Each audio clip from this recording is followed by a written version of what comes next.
महाभारत काल में कौरवों और पांडवों के बीच नफरत का जहर घोलकर शकुनी ने भाई भाई को दुश्मन बना दिया था। शकुनी की केवल एक ही इच्छा थी कि उसकी बहन गांधारी का पुत्र दुर्योधन ही हस्तिनापुर का राजा बने। यदि उस काल में शकुनी का कोई अस्तित्व नहीं होता तो महाभारत का इतना भयानक युद्ध भी नहीं होता। किंतु नियति द्वारा सब कुछ पहले से ही निर्धारित होता है, इसीलिए यह युद्ध हुआ। शकुनी गांधार सम्राट के राजा सुलभ का पुत्र था। गांधारी शकुनी की बहन थी। गांधारी का विवाह कुरु वंश के राजा धृतराष्ट्र से हुआ था, जो जन्म से ही अंधे थे।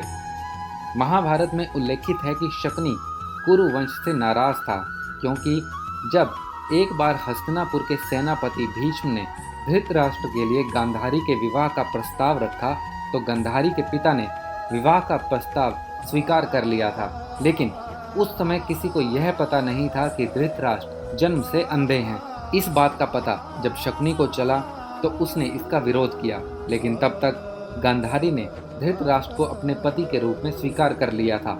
इसीलिए शकुनी ने यह प्रण लिया कि वह संपूर्ण कुरुवंश का विनाश कर देगा। शकुनी गांधारी का छोटा भाई था। एक बार जब धृतराष्ट्र ने राजा सुबाला और उसके 100 बेटों सहित पूरे परिवार को ही अपनी जेल में डाल दिया तो भूख के कारण एक एक करके उन सब की मृत्यु होने लगी। राजा सुबाला को अपने वंश के समाप्त होने की चिंता सताने लगी। तब उन्होंने सभी बेटों से भोजन का परित्याग करके अपने सबसे छोटे बेटे शकुनी को देकर जीवित रखने के लिए राजी कर लिया। राजा सुबाला ने मरने से पहले धृतराष्ट्र से प्रार्थना की कि वह उसके छोटे बेटे शकुनी पर दया करके उसे कौरवों का अभिभावक बनाने की इजाज़त प्रदान करे। राजसी चमक धमक में धृतराष्ट्र से बदला लेने और उनके वंश को समाप्त करने के उद्देश्य को शकुनी कहीं भूल न जाए, इसलिए राजा सुबाला ने शकुनी का पैर तोड़ दिया। इसीलिए जब भी शकुनी के पैर में दर्द होता तो उसे धृतराष्ट्र और कौरवों के विनाश का उद्देश्य याद आ जाता था। शकुनी पांडवों को हर समय कष्ट देता था।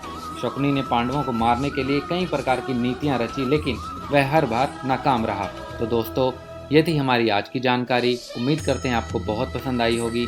अगर ये वीडियो आपको पसंद आई है तो प्लीज़ इसे लाइक कीजिए, शेयर कीजिए, हमारे चैनल को सब्सक्राइब कीजिए और अपने सुझाव हमें कमेंट बॉक्स में भेजिए। धन्यवाद।